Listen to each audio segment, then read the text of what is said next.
Bismillahirrahmanirrahim. Assalamu alaikum wa rahmatullahi wa barakatuh. Donc ceci en fait est le premier épisode, si on peut appeler ça un épisode, de la série autour de la traduction. Dans cette série, ce que je compte faire, c'est de revenir sur des détails et des points de traduction, de linguistique, de vocabulaire peut-être, auxquels m'auront fait penser mes traductions des audios de Shuyukh comme Cheikh Al-Bouti rahimahullah. Le problème, c'est que si je voulais faire des apartés dans les audios même, à chaque fois qu'il y avait un point intéressant à noter, qu'il y avait une subtilité à relever entre deux traductions, entre deux mots, je pourrais pas le faire parce que ça surchargerait les audios déjà qui sont assez bien chargés.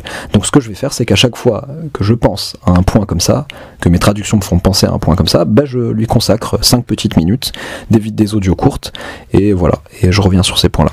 Par exemple, le point d'aujourd'hui, ça sera une explication de Bayna Yaday. Que veut dire Bayna Yaday, qui littéralement serait entre les mains d'eux? Et je le tire de l'expression Al-Wuquf Bayna Yaday Allah, se tenir debout entre les mains d'Allah.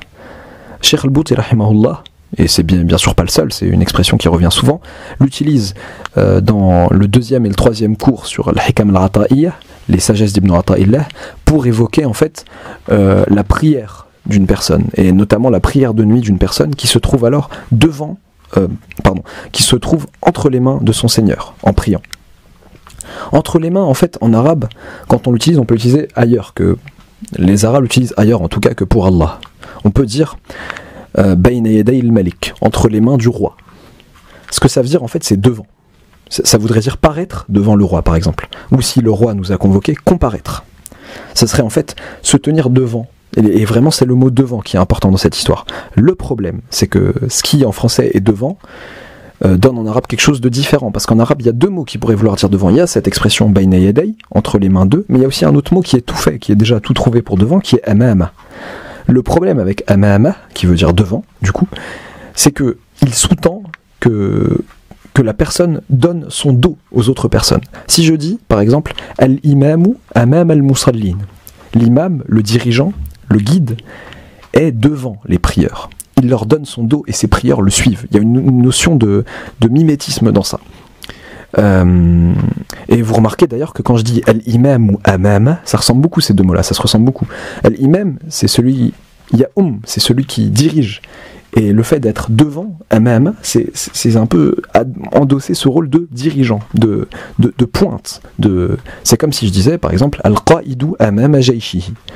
Le chef militaire, est devant son armée, s'il est courageux.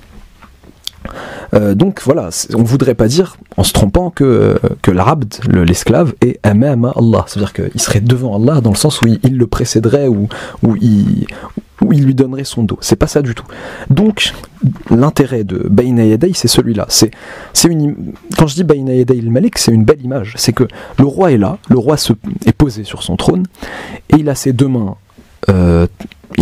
tendues, et moi, je suis dans l'espace qui est entre ces 2 mains, en fait.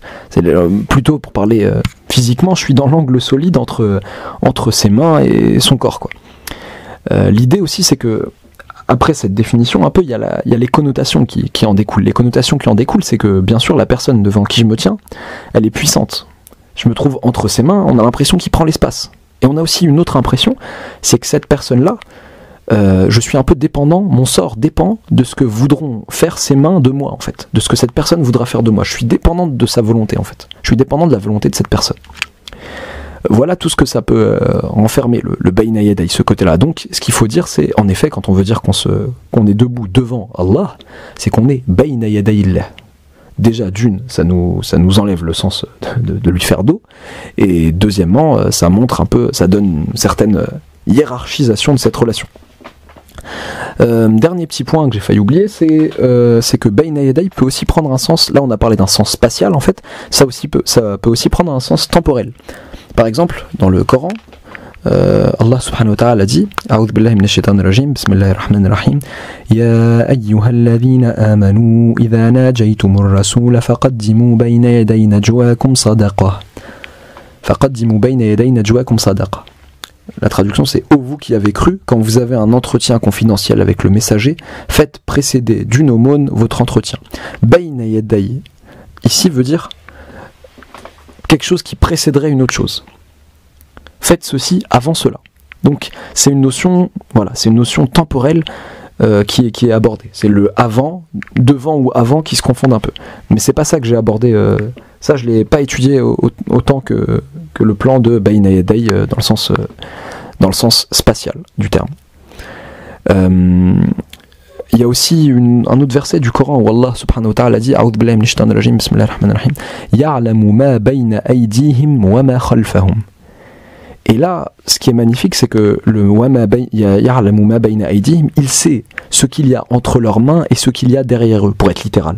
Mais ce qui est génial avec ce ma bayna aydihim ici, c'est qu'il sait ce que ça voudrait dire, c'est qu'il sait ce qu'il y a devant eux et derrière eux, mais aussi il sait ce qu'il y a avant eux et après eux.